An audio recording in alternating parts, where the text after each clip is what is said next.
Dear students, जैसा कि आप जानते हैं इस समय जो आपके सेमेस्टर परीक्षाएं हैं और वार्षिक परीक्षाएं हैं वो प्रचलित हैं। जो अंतिम सेमेस्टर की परीक्षाएं हैं लगभग समाप्त होने को हैं।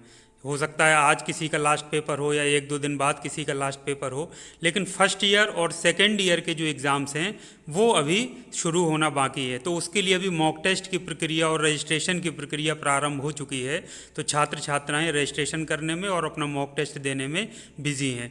इसी बीच जो विभिन्न खबरें विभिन्न माध्यमों से प्राप्त हो रही थी, जो परीक्षाएं आपकी चल रही थी अंतिम वर्ष के छात्र छात्राओं की, उसमें बहुत सारे छात्र छात्राएं अनुचित साधनों का प्रयोग कर रहे थे और प्रॉक्टर्स की जो वार्निंग्स थी उनका कोई असर नहीं हो रहा था। तो इसी को देखते हुए बीटीयूपी ने एक पत्र के द्वारा ये अनुचित साधन प्रयोग के संबंध में कुछ दिशा निर्देश तय किए हैं और सॉफ्टवेयर में भी कुछ बदलाव किए हैं। तो वो बदलाव क्या हैं, उन निर्देशों में क्या है, इसको हम जानेंगे। इसके अलावा हम जानेंगे कि प्रॉक्टर कितनी देर के लिए आपकी परीक्षा को पॉज कर सकते हैं। पॉज करना मतलब कुछ समय के लिए अस्थायी रूप से रोक देना, तो आप कोई प्रश्न सॉल्व ना कर पाएँ। परीक्षा आपकी निरस्त या टर्मिनेट कैसे हो सकती है, और एक और बार बार प्रॉक्टर और सुपर प्रॉक्टर की बात आती है, तो उन दोनों में क्या अंतर है, इसके बारे में आज हम जानेंगे। तो ये अब सबसे पहले लेटर देख लेते हैं, जो कि लेटर आया है। तो इस संबंध में ये बताया गया है कि सॉफ्टवेयर में जो प्रॉक्टर हैं, जो आपकी निगरानी करते हैं, जब छात्र छात्राएं परीक्षा देते हैं तो उनकी निगरानी करने के लिए प्रॉक्टर्स नियुक्त किए जाते हैं। तो प्रॉक्टर्स के द्वारा लगातार उन पर नज़र रखी जाती है, उनकी एक्टिविटीज़ को देखा जाता है। तो यदि प्रॉक्टर्स कोई वार्निंग देता है और छात्र उसका रिप्लाई नहीं करता है, या अपनी जो बताया जा रहा है जैसे नकल मत करिए या कोई गलत काम मत करिए, उस पर ध्यान नहीं देता है, चेतावनी पर या वार्निंग पर, तो उसको प्रॉक्टर को ये अधिकार है कि वो आपकी परीक्षा को पॉज कर दे 5-5 मिनट के लिए। तो जब आपकी परीक्षा पॉज हो जाएगी तो आप फिर उसमें कोई भी टिक नहीं कर पाओगे, ना आपका जो प्रश्न पत्र है वो आगे बढ़ेगा। तो इस बात का आप बहुत अच्छे से ध्यान रखिए कि यदि प्रॉक्टर कोई आपको वार्निंग दे रहे हैं तो आपको उसका बात को सुनना है, मानना है। यदि आप कोई गलती कर रहे हैं तो उसको आपको स्वीकार करते हुए उसको सुधार लेना है।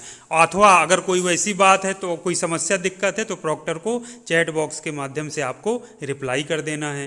तो ये हो गई एक बात। अब दूसरी बात यह है कि परीक्षा आपकी निरस्त या टर्मिनेट कब हो सकती है। तो मैं आपको बताऊं, यदि प्रॉक्टर्स बार बार आपको वार्निंग दे रहे हैं, आपकी परीक्षा पॉज भी कर दिया 1 बार 2 बार 3 बार, फिर भी आप नहीं मान रहे हैं, तो प्रॉक्टर्स क्या कर सकते हैं, सुपर प्रॉक्टर्स के पास, तो हर जिले में जो सीनियर प्रिंसिपल्स होते हैं या बड़े अधिकारी होते हैं उनको सुपर प्रॉक्टर्स नामित किया जाता है। तो उनको ये चीज़ बता सकते हैं और उनकी अनुमति से आपकी परीक्षा को निरस्त या टर्मिनेट कर सकते हैं। तो आपकी परीक्षा उस पाली की जो आप पेपर दे रहे हैं वो वहीं पर निरस्त हो जाएगी, यदि सुपर प्रॉक्टर उसमें अनुमति दे देते हैं और आपकी पूरी जो वीडियो है और जो आपका इमेज है और जो पूरा डेटा है वो अगर कलेक्ट कर लिया जाता है और उनको बता दिया जाता है।